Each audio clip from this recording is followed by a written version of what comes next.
خوشی کا حقیقی تعلق ہے انسان کی سوچ کے ساتھ، کہ سوچ کو جس چیز کے ساتھ آپ خوشی میں وابستہ کر دیں اسی شے کے اندر خوشی ملنا شروع ہو جاتی ہے۔ اب اگر ایک آدمی نے اپنے ذہن میں اپنی خوشی کو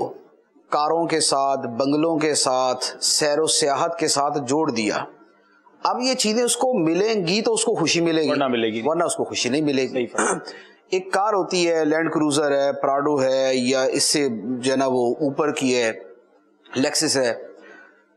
ایک آدمی کو اس کی طلب ہے اور تڑپ ہے اور تمنا ہے تو اس کی خوشی اس کے ساتھ جڑ جائے گی۔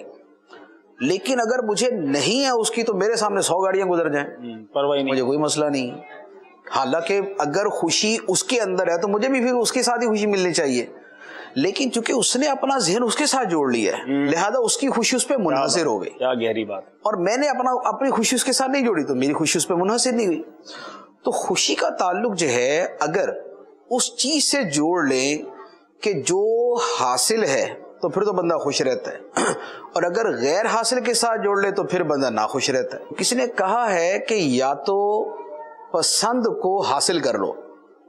یا پسند کو حاصل کر لو، یا حاصل کو پسند کر لو۔ دونوں صورتوں کے اندر کام وہی ہو جائے گا کہ بھئی جو پسند ہے وہ حاصل ہے لہذا خوشی اس کے ساتھ۔ اب کچھ نعمتیں وہ ہیں کہ جو ہمارے ساتھ فار ایور ہیں، اگر ہماری خوشی اسی کے ساتھ جڑ جائے تو خوشی خوش ہے۔ جیسے میں نے ایک شخص کا واقعہ پڑھا، اسے دنیا کا ایک ایوارڈ ملا جو اس شعبے کا دنیا کا سب سے بڑا ایوارڈ تھا۔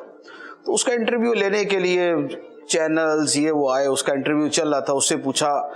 آپ کو یہ پرائز ملا، ایوارڈ ملا، تو آپ کے لیے تو زندگی کا یہ سب سے خوشگوار ترین لمحہ ہوگا، اس کے علاوہ آپ کے ایسے کون سے خوشگوار لمحات ہیں کہ جس سے آپ اتنا خوش ہوئے ہوں یا بہت خوش ہوتے ہوں؟ اس نے کہا دیکھیں بات یہ ہے، پہلی بات تو میں آپ کو یہ عرض کروں گا، یہ ایوارڈ مجھے ملا، یہ میری زندگی کا سب سے خوشگوار ترین لمحہ نہیں تھا، یہ سب سے خوشگوار ترین نہیں تھا، اور اس سے زیادہ میرے خوشگوار لمحے آتے ہی رہتے ہیں۔ اس نے کہا یہ تو زندگی میں ایک مرتبہ ملتا ہے اور آپ یہ کہہ رہے ہیں کہ آپ کو اس سے بڑے لمحات ملتے ہی رہتے ہیں، وہ کیا؟ اس نے کہا جب میں روزانہ صبح بیدار ہوتا ہوں اور میں اٹھ کے سانس لیتا ہوں اور میں اپنے وجود کو دیکھتا ہوں تو مجھے جو نئے دن کا اور اپنی زندگی کا اور اپنی چلتی سانسوں کا احساس ہوتا ہے، مجھے اس سے اتنی خوشی ملتی ہے کہ جتنی خوشی مجھے اس پرائز کے اندر نہیں ملی۔ تو اب خوشی اگر اس کے ساتھ جڑی ہوئی ہو، ہمارے ایک دوست ہیں، ان اتنی غربت کے حالات تو اس سے لیکن خوش بہت، اس سے پوچھا یار آپ اتنے خوش کیوں ہیں؟ اس نے کہا آج اتنے خوش، ایک دن بہت خوش تھے تو میں نے پوچھا آپ اتنے خوش کیوں ہیں آج؟ اس نے کہا مفتی صاحب میں نے ایک لاؤڈ اسپیکر خریدا ہے، اس میں فنکشن بہت ہیں، تو میں اس کا کبھی کوئی فنکشن آن کر دیتا ہوں، کبھی کوئی فنکشن آن کر دیتا ہوں، کبھی کوئی فنکشن آن کر دیتا ہوں، تو میں بڑا خوش ہوتا ہوں۔ تو بات یہ ہے کہ اپنی خوشی انسان نے کس چیز کے ساتھ جڑی ہوئی ہے؟ اگر خوشی کو جوڑ لیا جائے ایمان کے ساتھ،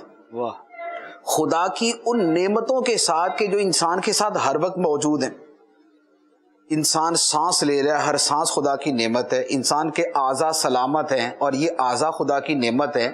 اس کی زندگی ایک اچھے انداز میں گزر رہی ہے، وہ کسی بہت بڑی آفت اور مصیبت میں نہیں ہے، اور عمومی طور پہ لوگ نہیں ہوتے، کسی کے آگے ہاتھ نہیں پھیلا رہا، کسی کے آگے وہ ہاتھ نہیں پھیلا رہا۔ تو یہ قناعت اور یہ اللہ تعالیٰ کی موجود نعمتوں کے ساتھ جب خوشی کو جوڑ دیں گے نا تو پھر یہ غربت اور امانت کی وجہ سے جو ہے نا وہ اتنا پرابلم نہیں ہوگا۔ ورنہ دیکھا یہی ہے، جو کم از کم اگر میں اپنا مشاہدہ عرض کروں کہ میرے ملنے والوں میں نے زیادہ امیروں کو زیادہ پریشان دیکھا ہے اور زیادہ غریبوں کو زیادہ خوش دیکھا ہے، کیونکہ غریب آدمی جو ہے وہ آدھا کلو جو ہے نا وہ چکن بھی خریدتا ہے اس پہ خوش ہو جاتا ہے، اور امیر آدمی 50 لاکھ کا بیل بھی خریدتا نا اس کو وہ خوشی نہیں ملتی۔ تو لہذا خوشی کو صحت کے ساتھ، سب سے پہلے ایمان کے ساتھ،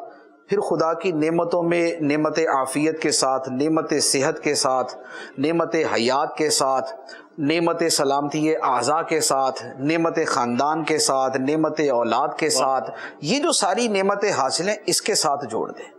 اور پھر اس کے بعد آگے جو آخرت کا کانسیپٹ ہے کہ وَمَا هَذِهِ الْحَيَاةُ الدُّنْيَا إِلَّا لَهْوٌ وَلَعِبٌ کہ دنیا کی زندگی تو نہیں کھیل کود اور تماشا. تو لہذا کھیل کود اور تماشے میں اتنا بہت کچھ نہ بھی ملا تو کوئی اتنی بڑی ٹینشن نہیں ہے. وَإِنَّ الدَّارَ الْآخِرَةَ لَهِيَ الْحَيَوَانُ آخرت کی زندگی ہی حقیقی زندگی ہے. تو لہذا اگر کسی کو مسافر خانے میں تو بہت زیادہ سہولتیں نہیں ملی، لیکن یہ پتا ہے کہ منزل پہ جا کے بڑی سہولتیں ہیں اور بہترین رہائش ہے. یہاں پر راستے میں چلے ہم نے وہ اکانومی میں سفر کیا لیکن آگے سوئٹزرلینڈ ہی جانا ہے، تو اب وہاں کا جا کے ایک بھی وہاں تو نعمتیں ہیں، وہاں تو راحتیں ملیں گی. تو منزل کی راحتیں جو ہیں یہ مسافر خانے کی راحتوں سے زیادہ جو ہے وہ دائمی بھی ہوتی ہیں، خوشی کا باعث بھی ہوتی ہیں. تھوڑا سا آخرت والا کانسیپٹ ہو نا تو اس سے یہ پھر غربت امارت والا اتنا احساس باقی نہیں رہتا.